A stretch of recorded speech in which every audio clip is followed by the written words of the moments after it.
Hey everyone, welcome back to the channel. This is the 2026 edition of what I believe is to be the best budget PC that you can currently build for iRacing. I did one of these videos back in 2022 and I got a lot of positive feedback, a lot of good comments, so I'm excited to do another one for you guys here in 2026. First off, I want to talk about who I think this video is for. So is it for someone who currently has a gaming PC or currently has a large budget for a really nice setup? No, it is not for you. I think this is a video best for someone who doesn't have a gaming PC, but they want to try out iRacing on PC and they don't want to spend thousands of dollars on a new build or a high-end system. I think it's also for someone who just wants a decent low to mid-range gaming PC that will offer good value on the second-hand market in the event that they do want to upgrade. So this PC is designed in mind for you to purchase it, use it, and then sell it and move on to the next one. I want to point out that this is not a replacement for Facebook Marketplace deals. I think that's your best bet for grabbing any sort of deal. Now, obviously, Facebook Marketplace is going to depend heavily on where you live, and the deals that you are going to get in one city is not going to match the deals that you're going to get in another city. And so this is just stuff that I wanted you to be able to find online today that you could get shipped to you and be able to return it if it does not work. So let's talk about our video from 2022 and how things have changed in the last 4 years. We are going to be going with the same basic components as last time, but they have been upgraded as they are all newer versions of what I had last time. And that's just because things have changed, primarily having to do with Windows 11. We'll talk about that a little bit later, but you're going to have your Dell Optiplex, your NVIDIA GeForce GPU that does not require external power, and your steering wheel. All right, let's take a look at the new Dell Optiplex that we'll be using for this build. The biggest news from the last video is that Windows 10 has gone end of life. And so what that means is that Microsoft is no longer supporting Windows 10 with security updates and so on. So you really want to be using a PC that has Windows 11 here in 2026. This means that you are restricted to using an Intel CPU that is either 8th gen or newer. So that is either your i5s or your i7s. And the number after the i5 or i7 needs to be starting with an 8 or a 9. You can install Windows 11 on an older CPU. This is like your i5s and i7s. We see the 6000 series and the 7000 series.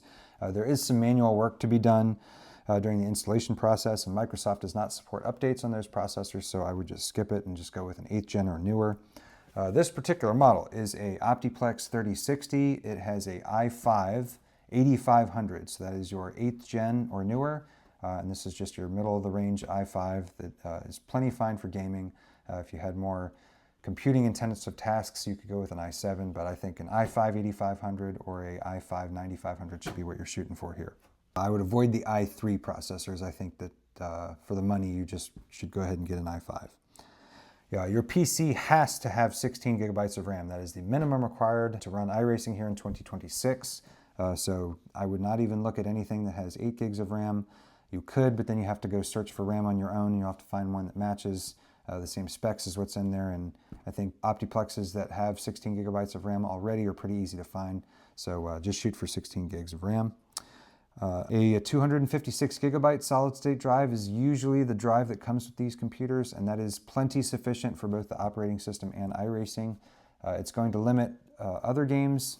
You probably will need more storage to run other games past iRacing, but if you're just building it for iRacing, the 256 is enough.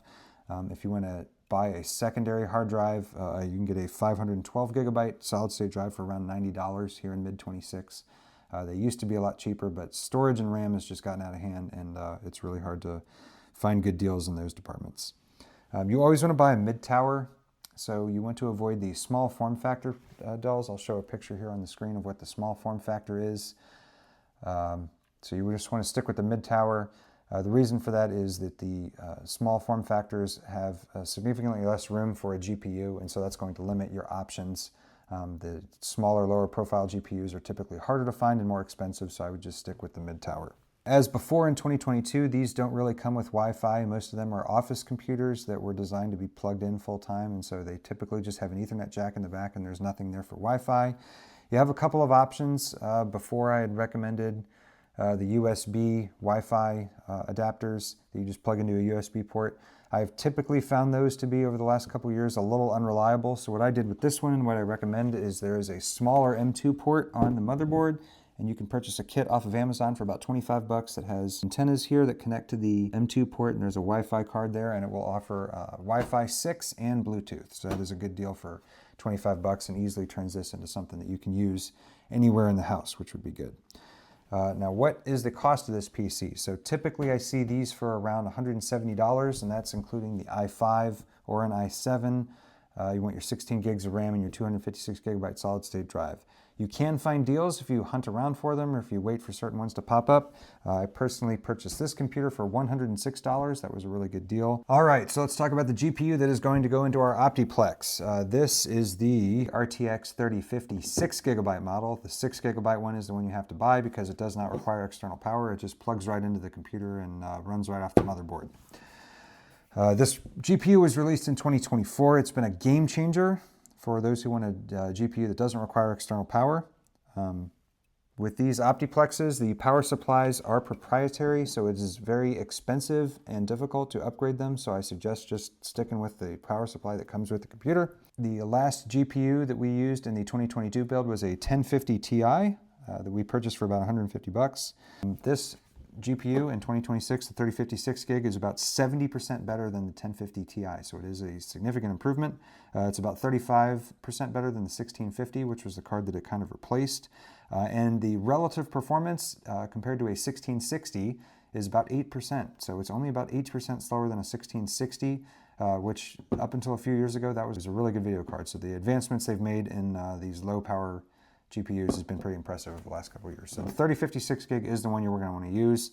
You can find these pretty easily for in the $180, $190 range used. I found this one refurbished on Newegg for $150. The one in my son's computer upstairs is a refurbished one from Micro Center that I got for $135. So you can find deals on these, but just make sure that you are able to return it if it doesn't work. I'll put some links in the description for you to find these guys. As before, once you have your GPU, it doesn't require any external power, so you just literally slot it right into the Optiplex here. Our GPU is all snug, and we are ready to go. Alrighty, so next we're going to talk about our steering wheel. So 4 years ago, I was using the Thrustmaster T150, which has been out of production for a fairly long time.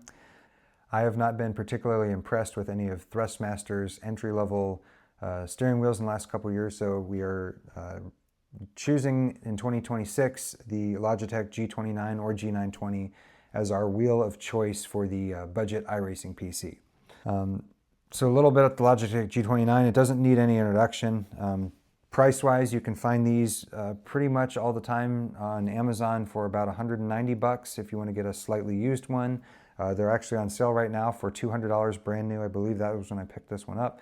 I think they sticker for about 300 bucks, but I would not pay more than $200 flat for these. Typically, you can find them on Facebook Marketplace locally for 150 to 200 bucks, but I would budget 190 bucks for one. That way, you can get it on Amazon. If it doesn't work, you can return it, and you're all good. The wheel itself, I think, is a lot better than anything Thrustmaster offers. You got like a nice leather type steering wheel here. It's got plenty of buttons for you to map anything that you want. It's got your stainless steel shift paddles. It's got 3 pedals. They're stainless steel as well. This is a gear-driven wheel versus a belt-driven wheel like the Thrustmasters. I like the Thrustmaster force feedback better than this, but this works well enough for our purposes. And another thing with the Logitech G29 is that it just works. It seems to be the wheel that when any racing game comes out, the developers, the first thing they do is program the game for the Logitech G29. So Forza Horizon 6 just came out. There were all sorts of complaints from people that their wheels weren't working, but the G29 was not one of them. The G29 seems to always work. I think that the Moza R3, if you can swing the direct drive, is probably going to be a better bet at 300 bucks, but again, it's 50% more than the G29. I don't think it's going to be as easily compatible with a lot of games as the G29 is. So if you can swing the R3, I would go for that, but the G29 starting out I think will be just fine. Justin Yee just put out a video where he compared the different entry-level wheels that were under 500 bucks. He put the G29 kind of middle of the road, which I agree with, and then he put the Moza R3 and the R5 closer to the top. The Moza R5 is what I run in my main sim rig. I can't recommend Moza products enough. Both the R3 and the R5 I think are probably the best products you can buy at that price point. Alrighty, so let's talk about how I'm using our budget iRacing PC here in my own setup downstairs. This is my secondary sim rig, so I have my main sim rig over there that I primarily use for iRacing and Forza Horizon 5. This is the one that I have for guests. It's one that my kids use, and it's one that I use for just kind of any other game that I want to play that I don't want to be using my main rig for. I have paired it with a cheap 1080p monitor that I found on Facebook Marketplace for about 50 bucks. I paired it with a cheap Amazon desk for about 75 bucks. And then the main chassis that the wheel is mounted to here is a Dardu G923 chassis that I got off of Amazon for about 280 bucks. And it is really kind of an insane deal. It's kind of a rip-off of the GT Omega Art, which is what I use on my main rig. But this one is, I think, pretty insane for the price. You get a pretty sturdy wheel deck, you get the chassis, and then you get the seat all in one. So for 280 bucks, it's pretty hard to beat. I'll probably be doing a separate review video on this just to kind of explain where I think it sits in the market, but I think it is a really good product. And I can't recommend that enough for someone who's shopping on a budget. So this entire setup was about $1,000, which, you know, compared to my main rig, which is about $5,000, I think that your smiles per dollar are definitely going to be a lot higher on this one. I've been really happy with the setup. It runs all the games that I need it to with decent settings, and it just seems to work really well, and everyone seems to enjoy it. So let's take a look at how it plays some of the games. Let's take a look at iRacing. We're going to take a look at Forza Horizon 5, and then we're going to go old school. I'm going to pull up our Model 2 emulator and show you how it runs Daytona USA and Sega Rally. So let's check it out. All right, we are at Tsukuba in the BMW M2 Cup. Still getting over 100 FPS. 114, 117. Let's see if we can get a decent hot lap in. Game feels really good, FPS is good. Everything's running really smooth. Another car on track. Looks good. Oh, I don't know what this guy's doing. Oh, he's mad. Oh, he wrecked himself. That's good. But yeah, game feels pretty good. Wheels working well, PC's working well, GPU's working. Pretty happy with it. I usually run VSync on these monitors that don't have high refresh rates, just because I think it runs a little bit smoother. But I'm left the FPS restricted to 120 just to show you guys what kind of frames you can get. But the GPU can definitely do over 100 FPS in these settings, which is awesome. All right. All right, now let's take a look at some oval racing. All right,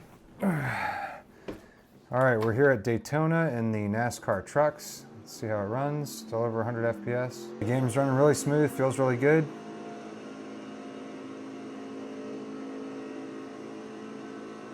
No complaints. Got a little drafting action here.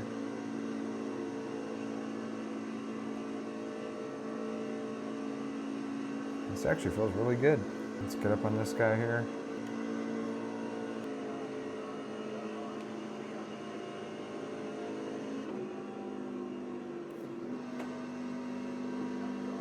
Yeah, I'm actually really impressed with how well this is running. Feels pretty cool. Let's see if we make a pass here. Ooh, they got wrecked.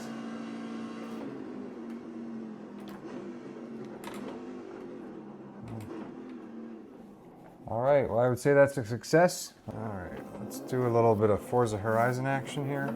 Forza Horizon runs beautifully on this machine.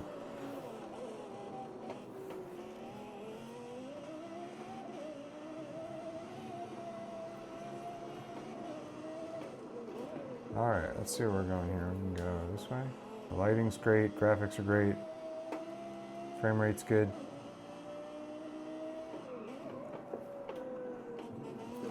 So yeah, pretty happy with that. Forza Horizon 5, that's a check.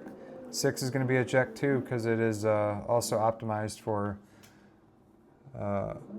lower end PCs. There have been reviews where they have looked at Horizon 6 on a much worse system than this, and it is run just fine. So Horizon 5 and 6 will not be a problem on this setup. Oh man, this is an arcade classic. Any of you guys who are over 35 remember this one.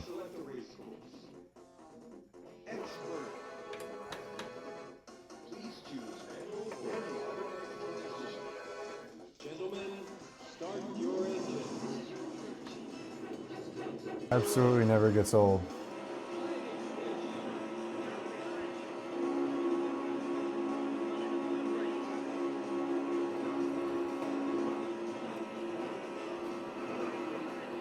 Yeah, what a blast. So much fun. All right, now we're going to take a look at Sega Rally.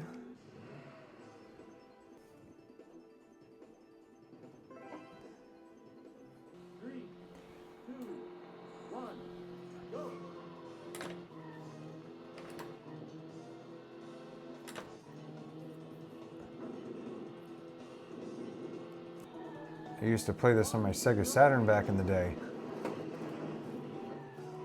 Graphics were nowhere near this good though.